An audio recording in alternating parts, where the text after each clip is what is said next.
তারা ওপেনে বলে আমরা শরিয়া আইনে বিশ্বাস করি না। যে ব্যক্তি এই কথা বলেছে আল্লাহর কসম কোরআন বক্ষে ধারণ করে বলছে, উপস্থিত সকল মানুষের সামনে বলছি, যে ব্যক্তি বলে মুসলমানের সন্তান হয়ে বলে শরিয়া আইনে আমরা বিশ্বাস করি না, আল্লাহর কসম সে মুসলমান থাকতে পারে সে মুরতাদ। কথা ঠিক না ঠিক যদি বলেন? ওই মুরতাদদের কাছে আমার জানতে ইচ্ছে করে এটা কি তার নিজস্ব বক্তব্য না তার দলীয় বক্তব্য। যদি তার ব্যক্তিগত বক্তব্য হয় তাহলে ব্যক্তিকে তওবা করতে হবে, আর যদি দলীয় বক্তব্য হয় তাহলে গোটা দলকে জাতির সামনে কান ধরে তওবা করতে হবে। যদি তারা এই বক্তব্য থেকে পিছপা না হয়, কোন মুসলমানের সন্তান তাদের সাথে ন্যূনতম রাজনৈতিক সম্পর্ক রাখতে পারে না, কারণ কোন মুসলমানের সন্তান শরিয়া বিশ্বাস করি না এ কথা কুফরি। এই কুফরির মধ্যে মুসলমান থাকবে আল্লাহর কসম সে আবু জেহেলের নাতি বলি ছাড়া কিচ্ছু হতে পারে না। আমি জিজ্ঞেস করতে চাই, আপনাকে বাংলাদেশে শরিয়া আইন কার্যকর করতে চান? কারা কারা চান? দু হাত দেখতে চাই।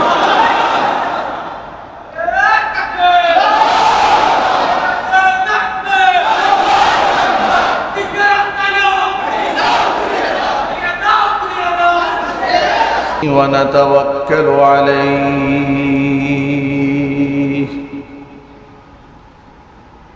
ونعوذ بالله من شرور أنفسنا ومن سيئات أعمالنا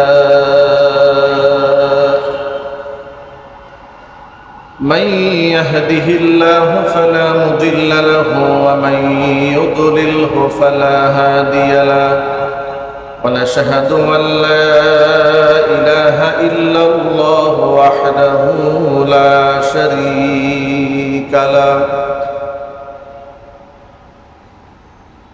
ونشهد أن سيدنا ونبينا وحبيبنا وشفيعنا ومولانا محمدا عبده ورسوله الذي أرسله بالحق بشيرا ونذيرا وداعيا إلى الله بإذنه وسراجا منيرا. أما بعد فأعوذ بالله من الشيطان الرجيم. بسم الله الرحمن الرحيم. إن الله وملائكته يصلون على النبي يا أيها الذين آمنوا صلوا عليه وسلموا تسليما. اللهم صل على محمد وعلى آل محمد كما صليت على وعلى آل إبراهيم إنك حميد مجيد.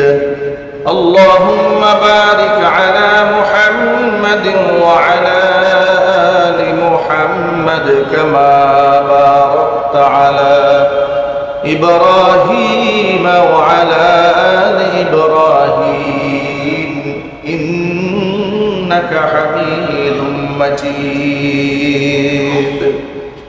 মহান আল্লাহ রাব্বুল আলামিনের দরবারে আলিশানে লাখো কোটি শুকরিয়া আদায় করছি যে মহান আল্লাহ রাব্বুল আলামিন তার মহান হুকুম জুমার নামাজ আদায় করার লক্ষ্যে যথা সময় আমাদেরকে তার ঘরে উপস্থিত হওয়ার তৌফিক দান করেছেন। হৃদয়ের সবটুকুন ভালোবাসা উজাড় করে শ্রদ্ধা জড়িত কণ্ঠে মহান মনিবের শেখানো ভাষায় শুকর গুজার করছি। জবান ছেড়ে দিয়ে সকলে একযোগে বলছি আলহামদুলিল্লাহ। রব্বানা লাকাল হামদ حمدا كثيرا طيبا মুবারাকান ফীহি ইয়া রাব্বি লাকাল হামদু কামা ইয়ানবাগি লিজালালি ওয়াজহিকা ওয়া আযীমি সুলতানিকা। মহান আল্লাহ তাআলা আমাদের জুমার নামাজকে কবুল করুন। আমিন। আমাদের জিন্দেগীর গুনার খাতা আল্লাহ তাআলা মাফ করে দিন। কাল হাসরের কঠিন ময়দানে আজকের ইবাদত আল্লাহ তাআলা আমাদের সকলের নাজাতের জরিয়া হিসেবে কবুল করেন। আমিন। গত 2 জুমায় ধারাবাহিকভাবে আমরা আলোচনা করেছি ইসলামে মানবাধিকার বনাম পশ্চিমা মানবাধিকার। ইসলামী মানবাধিকার এবং পশ্চিমা মানবাধিকারের পার্থক্যগুলো কি কি সেগুলো আপনাদের সামনে আমরা ধারাবাহিকভাবে আলোচনা করছি। আর আলোচনার মূল প্রেক্ষাপট ছিল জাতিসংঘের মানবাধিকার বিষয়ক অফিস ঢাকাতে হওয়ার ব্যাপারে আলেম ওলামা এবং ধর্মপ্রাণ মানুষের উদ্বিগ্ন হওয়ার কারণ কি, এই বিষয় নিয়ে আমরা কোরআন সুন্নাহর আলোকে আপনাদের সামনে আলোকপাত করেছি। গত জুমায় পশ্চিমা বিশ্বের মানবাধিকার বলতে যা বোঝায় এর একটা মারাত্মক ক্ষতির দিক আমরা উল্লেখ করেছি, সেটা ছিল সমকামিতা, যা মানবাধিকার দৃষ্টিকোণ থেকে তারা মানুষের অধিকার হিসেবে জ্ঞান করে। পক্ষান্তরে সমকামিতা এটা ইসলামের দৃষ্টিতে জঘন্যতম পাপ এবং হারাম। আজকে আমরা ইসলামের মানবাধিকার আর পশ্চিমা মানবাধিকারের মধ্যে আরেকটি মৌলিক পার্থক্য রয়েছে, নারী অধিকারের ব্যাপারে। সেই বিষয়টি কোরআন সুন্নাহর আলোকে আপনাদের সামনে আমরা বিশ্লেষণ করব। আমরা বলি ইনশাআল্লাহ। ইসলামে নারী অধিকার বনাম পশ্চিমা নারী অধিকার আজকের আমাদের আলোচ্য বিষয়। দেখুন, আমি এই আলোচনার সূত্র যেখান থেকে ধরেছিলাম, আমি শুরুতেই বলেছি ইসলাম নারীদেরকে যে সীমাহীন মর্যাদা দিয়েছে, যে সম্মানটা দিয়েছে, পৃথিবীর কোনো দর্শন নারী জাতিকে এত বড় মর্যাদায় অধিষ্ঠিত করতে পারেনি। ইসলাম নারী জাতির জন্মসূত্রে তার অধিকার নিশ্চিত করেছে। নারী হয়ে জন্ম নেওয়ার পরে কন্যা হিসেবে বাবা যেন তার উপর দয়া কম না করেন। নবী করিম সাল্লাল্লাহু আলাইহি ওয়াসাল্লাম নারীর মর্তবা এবং মর্যাদা, কন্যা সন্তানের ফজিলতের কথা বলে গোটা জাতিকে উদ্বুদ্ধ করেছেন নারীদেরকে মর্যাদা দেওয়ার জন্য। হাত্তাকে নবী করিম সাল্লাল্লাহু আলাইহি ওয়াসাল্লামের 4টা পুত্র সন্তান শিশুকালেই সবাই দুনিয়া থেকে বিদায় হয়েছিলেন। কাসিম, তাইয়্যিব, তাইয়্যিব, ইব্রাহিম। কাসিম, তাইয়্যিব, তাহির, ইব্রাহিম, 4 জন পুত্র সন্তান নবী করিম সাল্লাল্লাহু আলাইহি ওয়াসাল্লামের 4 জনই শিশুকালে দুনিয়া থেকে চলে গিয়েছেন। কিন্তু শিশু সন্তানদের জন্য নবী করিম সাল্লাল্লাহু আলাইহি ওয়াসাল্লাম আল্লাহর কাছে কোনোদিন দোয়া করে বলেন নাই যে আল্লাহ আমার সব ছেলে সন্তানগুলো মরে গেছে, মেয়ে সন্তানটা বেঁচে আছে, তুমি আমাকে আরো কিছু ছেলে সন্তান দান করো। ছেলে সন্তানের জন্য আলাদা করে নবী করিম সাল্লাল্লাহু আলাইহি ওয়াসাল্লাম আল্লাহর কাছে কোনো দোয়া করেন, বরং আল্লাহ নবী সাল্লাল্লাহু আলাইহি ওয়াসাল্লাম আল্লাহর কাছে বলেছেন যে আল্লাহ, যে সমস্ত কন্যা সন্তান তুমি আমাদেরকে দান করেছো, এই সন্তানগুলোকে আমাদের চোখের শীতলতা বানিয়ে দাও। নবী করিম সাল্লাল্লাহু আলাইহি ওয়াসাল্লাম বলেছেন, মালুবতুলিয়া বিহাদিহিল বানাতি মিন শাইইন কুন্না লাহু সিতরাম মিনান নার। কন্যা সন্তান দ্বারা এই পৃথিবীতে যারা পরীক্ষিত হয়, যাদের কন্যা সন্তান থাকে, কিয়ামতের দিনে এই সন্তানগুলো বাবা মার সামনে ঢাল হয়ে দাঁড়াবে, বাপ মাকে জাহান্নামের আগুনে পুড়তে দেবে। এভাবে কন্যা সন্তানের অধিকার নবী করিম সাল্লাল্লাহু আলাইহি ওয়াসাল্লাম নিশ্চিত করেছেন। কোরআন কি বলে? কোরআন মাজিদের মধ্যে সূরা বাকারা 228 নম্বর আয়াতে আল্লাহ বলছেন, ওয়ালাহুন্না মিসলুল্লাযী আলাইহিন্না بالمعروف নারীদের রয়েছে পুরুষের উপরে সেই রকম অধিকার যেই রকম অধিকার নারীদের উপর রয়েছে পুরুষের। অধিকারের দিক থেকে একে অপরের অধিকারকে আল্লাহ তাআলা কোরআনের আয়াত নাজিল করে সমানভাবে ভাগ করে দিয়েছেন। তবে আয়াতের শেষাংশে আল্লাহ পাক বললেন ওয়ালিররিজালি আলাইহিন্না দারাজা, অধিকার সমান থাকলেও নারীদের উপর পুরুষের কিছু দায়িত্ব বেশি। সুবহানাল্লাহ। ইসলামে নারী এবং পুরুষের অধিকারকে আমভাবে সমান করা হয়েছে, কিন্তু দায়িত্ব পুরুষের কাজে বেশি চাপিয়ে দেওয়া হয়েছে। কোনো কোনো ক্ষেত্রে পুরুষের চেয়ে মর্যাদাগত দিক থেকে নারীকে বেশি মর্যাদা দেওয়া হয়েছে। সুবহানাল্লাহ। তবে জেন্ডার ইকুয়ালিটি মানে শুধুমাত্র নারী কিংবা শুধুমাত্র পুরুষ সেই হিসেবে ইসলাম কাউকে সম্মান কম বেশি করে না। যে কোনো একটা সন্তান সে নারী, এই জন্য শুধু নারী হওয়ার কারণেই সম্মানিত, শুধু পুরুষ এ কারণে কেউ সম্মানিত হয় না। ইসলামে এই ক্ষেত্রে সম্মানিত হওয়ার একটা মানদণ্ড দিয়েছে সূরা হুজুরাতে। সেই মানদণ্ডটা কি? কোরআন মাজিদের মধ্যে আল্লাহ বলছেন ইন্না আকরামাকুম ইনদাল্লাহি আতকাকুম ইন্নাল্লাহা আলীমুন খাবীর। নিশ্চয় তোমাদের মধ্যে সর্বাধিক সম্মানিত সেই ব্যক্তি যেই ব্যক্তি আমার কাছে তাকওয়ার মর্যাদায় সর্বোচ্চ উন্নীত, হোক সে নারী কিংবা পুরুষ, যার অন্তর তাকওয়া বেশি সেই ব্যক্তি আমার কাছে অধিক সম্মানিত। সুবহানাল্লাহ। এর মানে ইসলাম নারী এবং পুরুষকে শুধুমাত্র জেন্ডার হিসেবে, শুধু পুরুষ হিসেবে তার আলাদা কোনো বৈশিষ্ট্য নাই, শুধু নারী হিসেবে তিনি ভিন্ন মর্যাদা পাবেন না। তবে কয়েকটা কারণে কয়েকটা বিষয়ে নারীর অধিকার বেশি দেওয়া হয়েছে, পুরুষের দায়িত্ব বেশি দেওয়া হয়েছে। সুবহানাল্লাহ।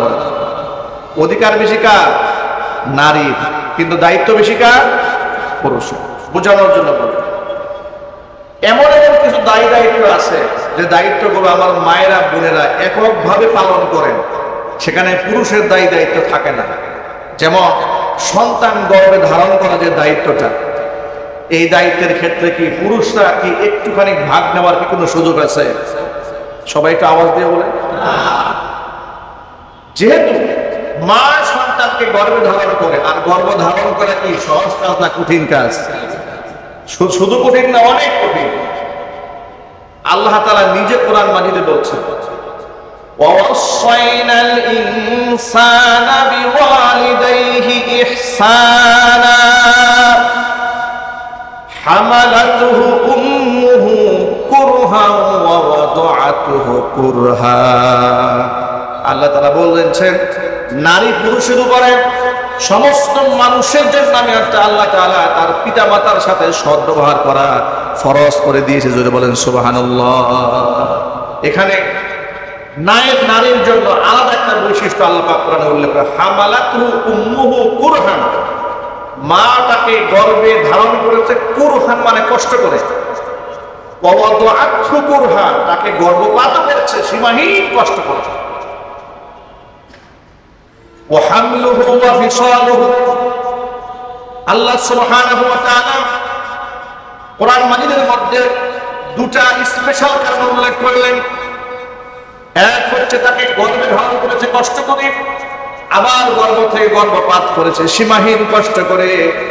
এরপরে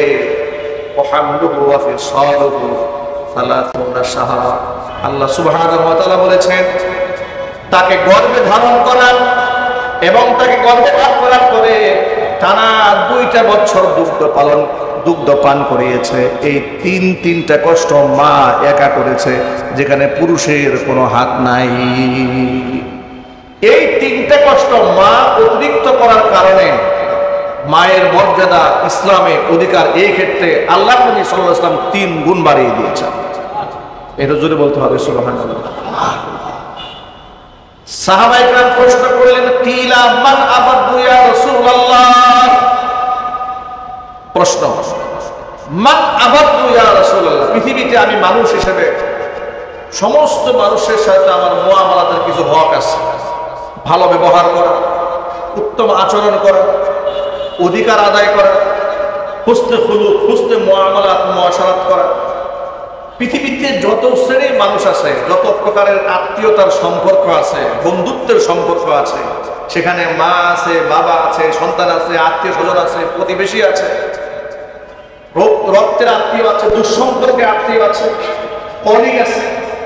এই যে নানা কিসিমের মানুষ পৃথিবীতে আছে, সমস্ত শ্রেণী পেশার মানুষের মধ্যে সর্বাধিক অধিকার কার বেশি? মান আবাদু ইয়া রাসূলুল্লাহ, সবচেয়ে বেশি অধিকার কার? প্রশ্ন করা হলো। আল্লাহর নবী জবাবে বললেন, উম্মাকা, তোমার মায়ের। সুবহানাল্লাহ বলেন। জিজ্ঞেস করা হলো, সুম্মা মান, মায়ের পরে কার মর্যাদা? হুজুর বললেন, উম্মাকা, তারপরে তোমার মায়ের মর্যাদা। তৃতীয়বার আবার প্রশ্ন করা হলো, সুম্মা মান ইয়া রাসূলুল্লাহ, এরপরে কার মর্যাদা? নবীজি বললেন, উম্মাকা, তারপরে তোমার মায়ের মর্যাদা। চতুর্থবার জিজ্ঞেস করা হলো, সুম্মা মান ইয়া রাসূলুল্লাহ, তারপরে কার? নবীজি বললেন, সুম্মা আবা, এরপরে তোমার বাবার মর্যাদা। এখানে কেন তিনটা বার মর্যাদা বাড়িয়ে দেওয়া হয়েছে?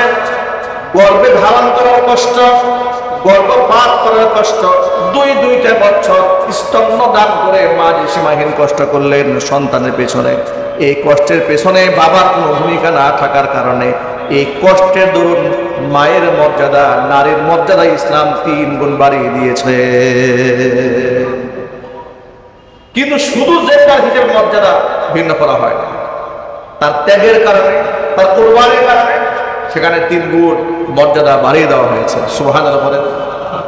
প্রসঙ্গক্রমে ছোট্ট একটি কথা আপনাদের সামনে উপস্থাপন করতে চাই। সেটা হলো এই, ইদানিং সোশ্যাল মিডিয়াতে বাংলাদেশের জনক এক বক্তা এক সাংবাদিক কর্তৃক প্রশ্নের ইন্টারভিউ, সাক্ষাৎকারের একটা বক্তব্য ভাইরাল হয়েছে। সেখানে তাকে প্রশ্ন করা হচ্ছে যে নারীর মর্যাদা বা স্ত্রীর মর্যাদা সম্পর্কে বলা হচ্ছে। বক্তা বললেন যে পৃথিবীতে একটা স্বামীর কাছে বিবাহ হয়ে যাওয়ার পরে মায়ের অধিকার, বাবার অধিকার সব পেছনে পড়ে যাবে, বউয়ের অধিকার সবার আগে। নাউজুবিল্লাহ, একটু জোরে বলতে হবে।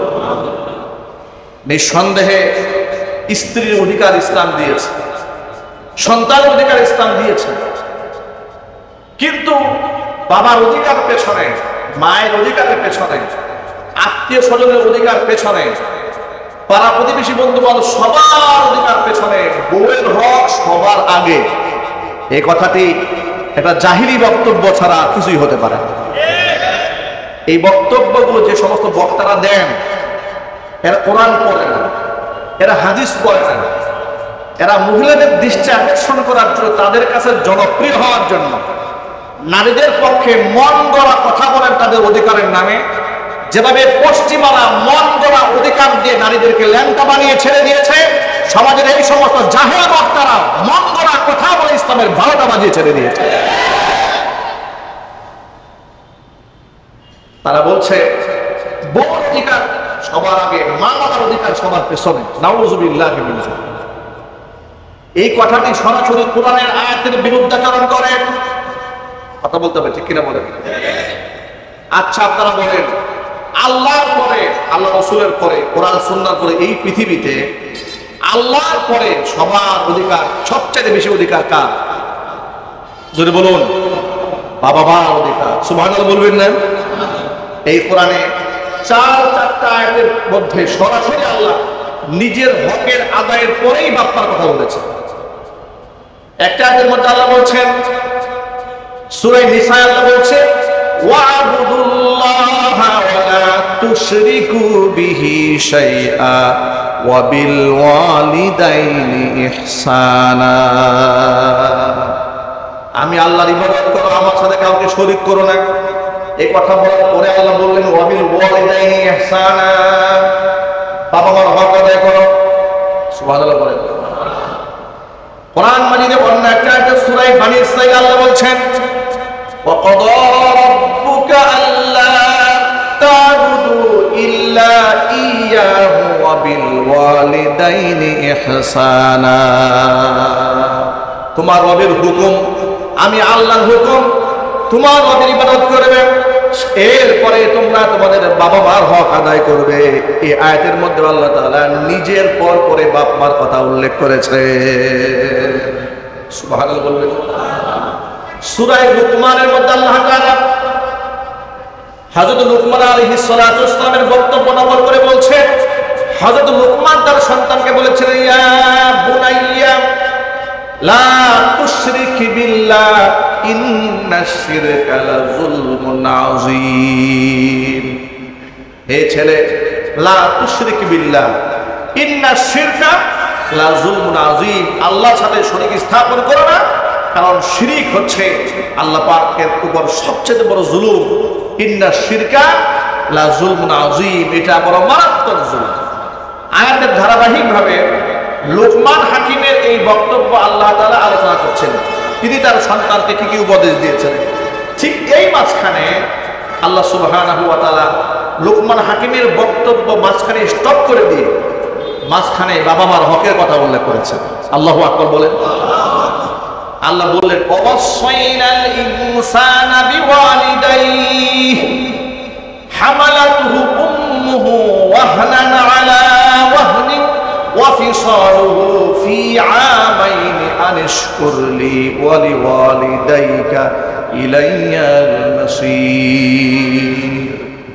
অবশ্যই ইনসান, পৃথিবীর মানব মণ্ডলীকে আমি হুকুম করেছি, মানুষ যেন পিতা মাতার হক আদায় করে। হামালাতুহু উম্মুহু ওয়াহনান আলা ওয়াহনিন, তার মা তাকে কষ্টের উপর কষ্ট ধারণ করে তাকে গর্ভে ধারণ করেছে। ওয়াফিসালুহু ফি আমাইন, তাকে 2 বছর দুগ্ধ পালন করেছে। যদি বলেন সুবহানাল্লাহ। দুগ্ধ পান করে এটাকে লালিত পালিত করেছেন। এরপরে বলছেন, আনিশকুরলি ওয়া লিওয়ালিদাইকা, আমার শুকরিয়া আদায় করো, তোমার বাপ মার শুকরিয়া আদায় করো। সুবহানাল্লাহ বলবেন না?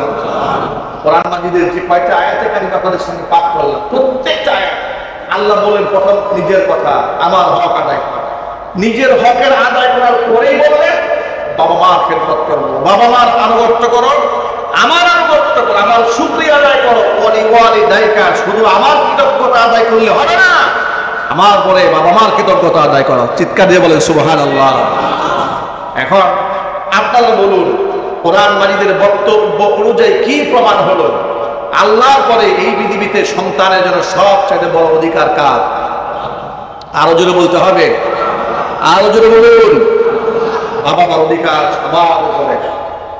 আর এই ভণ্ড বক্তা বলছে যে বিবাহের পরে বাবা মার হক পিছনে, সন্তানের হক পেছনে, বউয়ের হক সবার আগে। একটু জোরে বলেন নাউজুবিল্লাহ। এই জন্য বক্তব্য, সবার বক্তব্য শোনা যাবে না। তারই টুপি জুব্বা করে অনলাইন সোশ্যাল মিডিয়াতে বক বক করলে আলেম হয় না। কারণ রাস্তাঘাটের হকার যারা আছে তারাও চাপাবাজের দিক থেকে অনেক সময় বক্তাদেরকে ছাড়াইয়া যায়। কথা ঠিক নেবে, ঠিক জোরে বলেন। এই জন্য আলেম চিনার আগে তার ইলম সম্পর্কে, যোগ্যতা সম্পর্কে অবগত হয়ে বক্তব্য শুনবে, তাহলে দুনিয়া এবং দিন দুটোই নিরাপদ থাকবে। তা না হলে মন করা বক্তব্য শুনে ঈমান হারিয়ে যাওয়ার সম্ভাবনা আছে না নাই? আল্লাহ আমাদের হেফাজত করে, জোরে কোন আমিন। এবার শোনেন, বাবা মার অধিকার ইসলাম কত বেশি দিয়েছে। সূরা বাকারা মধ্যে আল্লাহ পাক বলছেন, ইয়াসআলুনাকা মাযা ইউনফিকুন কুল মা আনফাকতুম মিন খায়রিন ফালিল ওয়ালিদাইনি ওয়াল আকরাবিনা ওয়াল ইয়াতামা ওয়াল মাসাকিনি ওয়াবনিস সাবিল وما تفعلوا من خير فإن الله به عليم। আরবিজি ওরা জিজ্ঞেস করে আপনি কি খরচ করবেন, আপনি বলে দিন কুল মা আনফাকতুম মিন খায়রিন, তোমরা ভালো যা কিছুই খরচ করো না কেন, ফালিল ওয়ালিদাইনি, সবার আগে সে খরচ করবা তোমার বাবা মার পেছনে। জোরে বলেন সুবহানাল্লাহ। ফালিল ওয়ালিদাইনি, বাবা মার পেছনে, ওয়াল আকরাবিন, আত্মীয় স্বজনের পেছনে, ওয়াল ইয়াতামা, এতিমদের পেছনে, ওয়াল মাসাকিন, মিসকিনদের পেছনে, ওয়াবনি সাবিল, প্রত্যেক মুসাফির তাদেরকে সাহায্য করবে। ওমা তাফআলু মিন খাইরিন, তোমরা কল্যাণ করো যা কিছু করো না কেন, ফা ইন্নাল্লাহা বিহি আলিম, তোমাদের কর্ম সম্পর্কে সমস্ত কিছুর জ্ঞান আমি আল্লাহ পাকের কাছে আছে। সব খবর কার কাছে আছে? তাহলে কোরআন মাজিদে আয়াতের মধ্যে জিজ্ঞেস করা হলো, হে রাসূল, এরা জিজ্ঞেস করে আপনি কি খরচ করবেন, তারা কি খরচ করবে? আপনি বলে দিন, কল্যাণকর উপকারী যা কিছু খরচ করো সবার আগে কার পেছনে খরচ করবে? বাবা মা পেছনে খরচ করবে। একটু জোরে কোন সুবহানাল্লাহ। আপনাদেরকে আরেকটা কথা বলি, ইসলামে বাবা মার অধিকার এত বেশি দেওয়া হয়েছে। এই যে ভণ্ড বক্তা বলেছে না, বাবা মার হক পেছনে, বউয়ের হকটাকে সবার আগে, এটা যে কোরআন এবং হাদিস বিরোধী তার কয়েকটা কোরআনের আয়াত আপনাদের সামনে প্রমাণ করেছে। এবার হাদিস দিয়ে আরেকটা প্রমাণ, হাদিসের একটা প্রমাণ তো দিলাম, মান আবার ইয়া রাসূলুল্লাহ, হাদিস থেকে আপনি আরেকটা প্রমাণ গ্রহণ করেন। আবু দাউদ শরীফের হাদিস, জাবের ইবনে আব্দুল্লাহ রাদিয়াল্লাহু তাআলা আনহু থেকে বর্ণিত হাদিস। নবী করিম সাল্লাল্লাহু আলাইহি ওয়াসাল্লামের কাছে একটা ছেলে এসেছে বাবার নামে নালিশ করতে। বাবার নামে নালিশ দিয়ে বলছে, ইয়া রাসূলুল্লাহ, আমার ঘরে আমার সন্তানাদি আছে, স্ত্রী আছে, এতটা সত্ত্বেও আমার বাবা আমার পারমিশন ছাড়া আমার পকেটের টাকা খরচ করে ফেলে। নবীজি সাল্লাল্লাহু আলাইহি ওয়াসাল্লাম বুঝতে পারলেন বাবার নামে তিনি নালিশ করতে এসেছেন। আল্লাহর নবী সাল্লাল্লাহু আলাইহি ওয়াসাল্লাম জবাব দিয়ে বললেন, আনতা ওয়া মালুকা লিওয়ালিদিক, শুধু তোমার সম্পদ নয়, তুমি নিজে এবং তোমার যত সম্পদ আছে সব তোমার বাবার মালিকানা। আল্লাহু আকবার বলেন। এর মানে হচ্ছে তোমার সম্পদে তোমার পিতার এমন হক আছে, তোমার সম্পদ খরচ করতে গেলে তোমার বাবার পারমিশন নিতে হবে না। এই ভণ্ড বক্তাকে বলবো, শরীয়তের মাসালা জানো, স্বামীর পকেট থেকে পয়সা খরচ করতে গেলে বউয়ের পারমিশন নিতে হবে। কথা বলতে বলেন, স্ত্রী আপনার পকেট থেকে টাকা খরচ করতে গেলে আপনার পারমিশন ছাড়া খরচ করা জায়েজ নাই। টুকিটাকি খরচ যদি 10, 20 টাকা, 50 টাকা, 100 টাকা হয় অসুবিধা নাই, অনুমোদন আছে, কিন্তু মোটা অঙ্কের কোনো টাকা আপনার পকেট থেকে পারমিশন ছাড়া সরাতে পারবে না।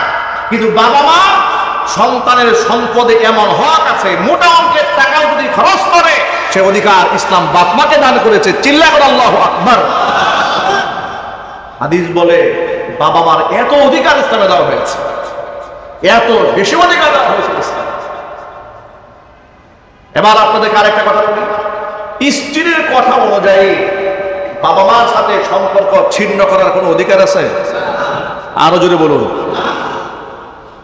হাত্তাকে বাবা মা যদি কাফের হয়, বাপ মা যদি মুশরিক হয়, বাপ মা যদি মুরতাদ হয়, বাবা মা যদি নাস্তিক হয়, আরো নিম্ন ভাষায় বলি, বাবা মা যদি একেবারে দুশ্চরিত্র হয়ে যায়, সন্তান এমন বাপ মার সাথেও খারাপ আচরণ করার অধিকার রাখে না। এটাই ইসলাম। সুবহানাল্লাহ বলেন।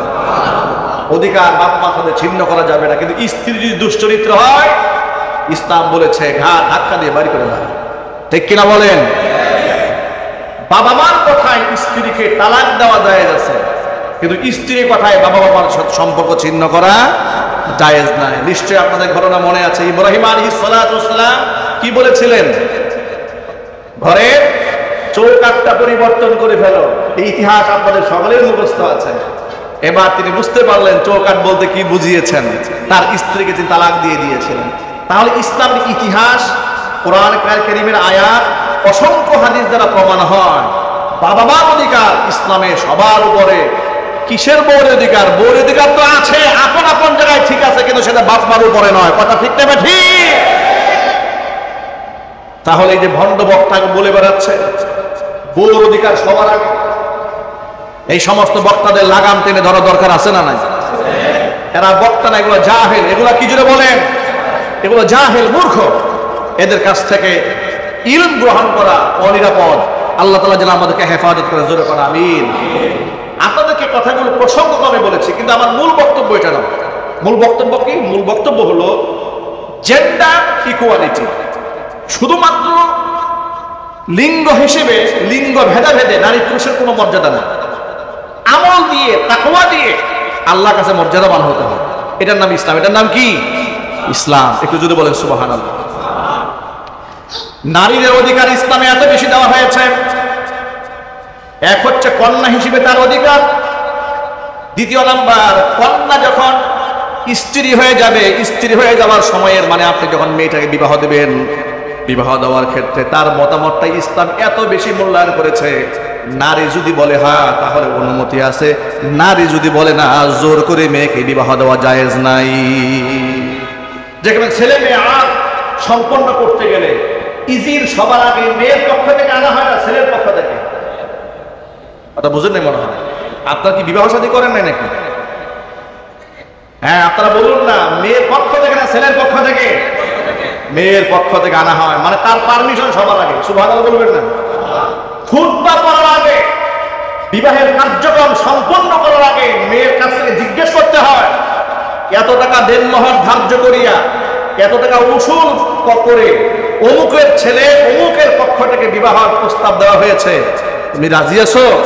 মেয়ে যদি হ্যাঁ বলে তাহলে আর করানো হয়, মেয়ে যদি না বলে তাহলে সেই বিবাহ করানো জায়েজ নাই। নারীদেরকে এই অধিকার ইসলাম দিয়েছে। চিল্লায় বলেন সুবহানাল্লাহ।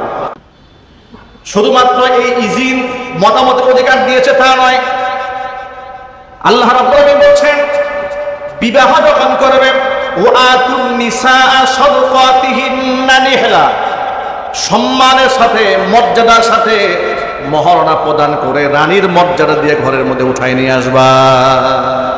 পকেটের টাকা খরচ করে মর্যাদা দিয়ে তাকে তোমরা ঘরের মধ্যে উঠাই নিয়ে আসবা। তার মহরের অধিকার ইসলাম নিশ্চিত করেছে। সুবহানাল্লাহ বলেন। এরপরে নিজস্ব ইনকাম করার অধিকার ইসলাম দিয়েছে। কোরআন মাজিদে আয়াত প্রমাণ করেন, লিররিজালি নাসীবুম মিম্মা ইকতাসাবু ওয়া লিন-নিসাই নাসীবুম মিম্মা ইকতাসাবনা। পুরুষ যা ইনকাম করে তার একটা অংশ পুরুষের, নারী যা ইনকাম করে তার একটা অংশ নারীর।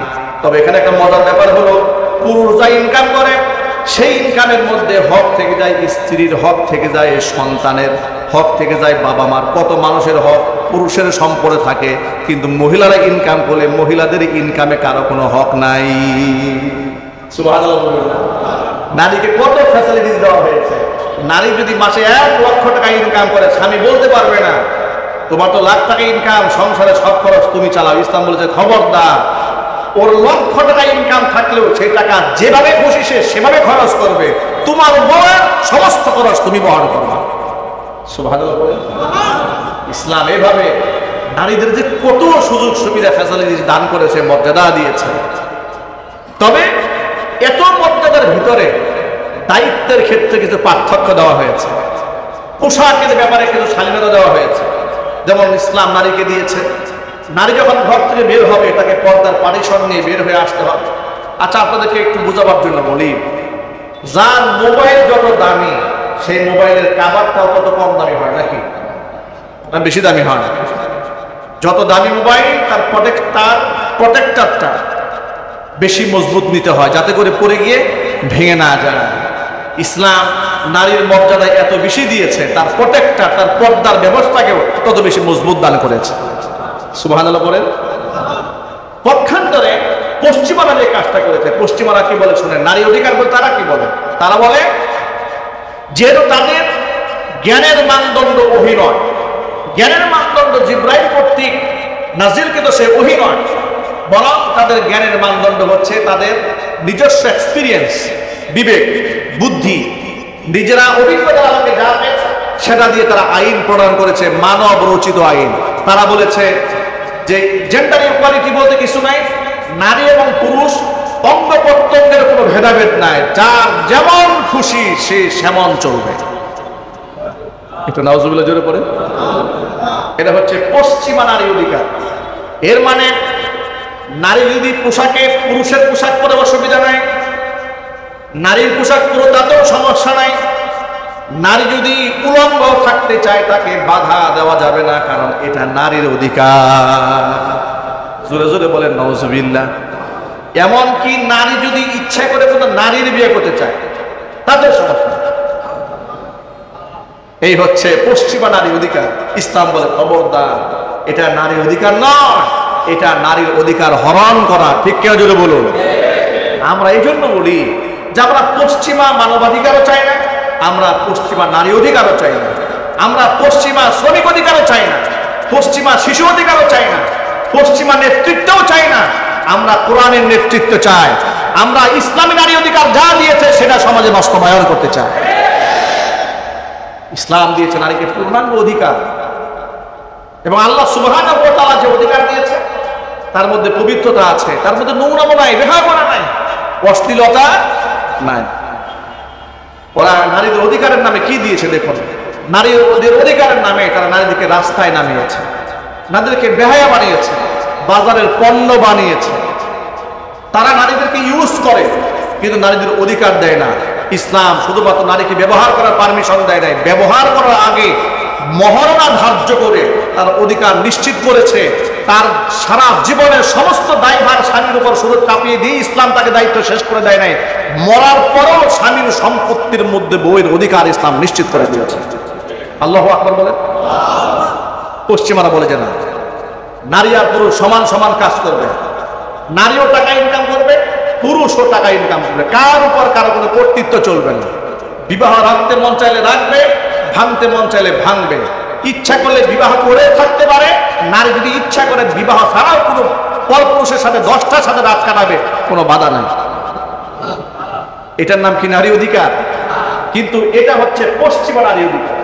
এই হচ্ছে পশ্চিমা নারী অধিকারের সাথে ইসলামের নারী অধিকারের বিরাট পার্থক্য। এই জন্য মানবাধিকার কমিশন যখন ঢাকাতে অফিস করতে যায় তখন আমরা বাধা হয়ে দাঁড়াই। এই জন্য এটা মাথায় রেখে এর ভবিষ্যৎ অন্ধকার। বাস্তবিক দৃষ্টিকোণ থেকে মনে হয় যে তারা তো মানবাধিকার রক্ষা করবে, কিন্তু মানবাধিকারের নামে তারা কোন মানবাধিকার রক্ষা করবে?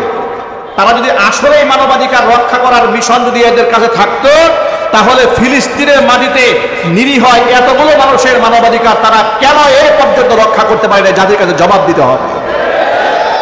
যদি বলেন ঠিক কিনা বলেন। যারা ফিলিস্তিনে মানবাধিকার রক্ষা করতে পারে নাই, তারা আমাদের দেশে মানবাধিকার রক্ষা করবে? সিরিয়াতে যারা মানবাধিকার রক্ষা করতে পারে নাই, তারা আমাদের দেশে মানবাধিকার রক্ষা করবে? আমাদের পার্শ্ববর্তী দেশ ভারতের গুজরাটের কসাই খুনিরা যখন মুসলমানদের হত্যা করে, সেখানে মানবাধিকার যারা রক্ষা করতে পারে নাই, তারা বাংলাদেশে মানবাধিকার রক্ষা করবে? তাহলে এর মানেটা কি? এর মানে হচ্ছে মানবাধিকার কমিশন গঠন করে মানবাধিকারের নামে পশ্চিমা যত কালচার আছে সব মুসলিম দেশে আমদানি করার পায়তারা চালানো হচ্ছে। এটা বাংলাদেশের মুসলমান কোনোদিন তা বরদাস্ত করবে না। কথা বলতে হবে, ঠিক কিনা? সুতরাং আমি আপনাদের সামনে নিশ্চয়ই বিষয়টি পরিষ্কার করতে পেরেছি। ইসলামী মানবাধিকার আর পশ্চিমা মানবাধিকার এক নয়। ইসলামী নারী অধিকার পশ্চিমা নারী অধিকারের মধ্যে বিরাট পার্থক্য আছে। এখন আপনারা কি পশ্চিমা নারী অধিকার চান নাকি ইসলামী নারী অধিকার চান? আপনারা কি কোরআনের মানবাধিকার চান না পশ্চিমা মানবাধিকার চান? কোরআনের মানবাধিকার কারা কারা চান? তো হাত দেখতে চাই। এটা কি মন থেকে চান? আরো যদি বলো মন থেকে চান। যদি মন থেকে চান তাহলে শাসন ব্যবস্থায় ইসলাম আনতে হবে। যারা ওপেনে বলে আমরা শরিয়া আইনে বিশ্বাস করি না, যে ব্যক্তি এই কথা বলেছে আল্লাহর কসম কোরআন বক্ষে ধারণ করে বলছে, উপস্থিত সকল মানুষের সামনে বলছি, যে ব্যক্তি বলে মুসলমানের সন্তান হয়ে বলে শরিয়া আইনে আমরা বিশ্বাস করি না, আল্লাহর কসম সে মুসলমান থাকতে পারে, সে মুরতাদ। কথা ঠিক না ঠিক যদি বলেন? ওই মুরতাদদের কাছে আমার জানতে ইচ্ছে করে এটা কি তার নিজস্ব বক্তব্য না তার দলীয় বক্তব্য? যদি তার ব্যক্তিগত বক্তব্য হয় তাহলে ব্যক্তিকে তওবা করতে হবে, আর যদি দলীয় বক্তব্য হয় তাহলে গোটা দলকে জাতির সামনে কান ধরে তওবা করতে হবে। যদি তারা এই বক্তব্য থেকে পিছপা না হয়, কোন মুসলমানের সন্তান তাদের সাথে ন্যূনতম রাজনৈতিক সম্পর্ক রাখতে পারে না। কারণ কোন মুসলমানের সন্তান শরিয়া বিশ্বাস করি না, এ কথা কুফরি। এই কুফরির মধ্যে মুসলমান থাকবে, আল্লাহর কসম সে আবু জেহেলের নাতিপুতি ছাড়া কিচ্ছু হতে পারে না। আমি জিজ্ঞেস করতে চাই, আপনাকে বাংলাদেশে শরিয়া আইন কার্যকর করতে চান? কারা কারা চান? তো হাত দেখতে চাই।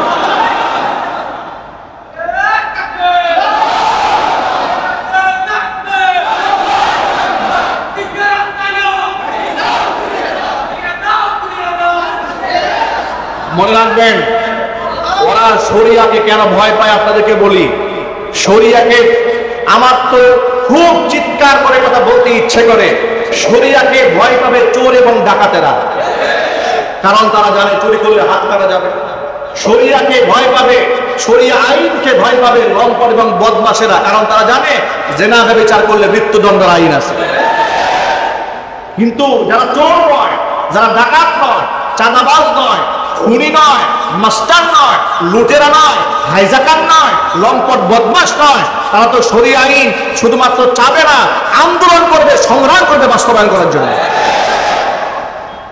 সুতরাং মুসলমানের সন্তান হয়ে শরিয়া আইন আমি বিশ্বাস করি না, এই কথা বললে মুসলমানরা মুরতাদ।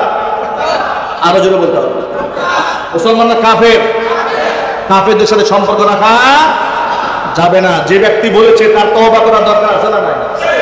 আরো জোরে বলেন, সে যত বড় নেতাই হোক না কেন তওবা করার দরকার আছে না নাই? তাকে আমরা স্মরণ করে দিতে চাই, দাম্ভিকতা করবেন না, অহংকার দেখাবেন না। অহংকারীদের পরিণতি কি হয় এই দেশের মানুষ কিন্তু চোখের সামনে দেখেছে। শুধুমাত্র দেশের মানুষ দেখে নাই, গোটা দুনিয়া দেখেছে, গোটা পৃথিবী দেখেছে।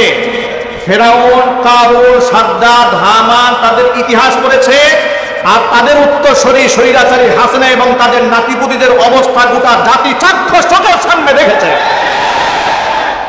সুতরাং পলাতক স্বৈরাচারী হাসিনা থেকে শিক্ষা গ্রহণ করে তওবা করুন।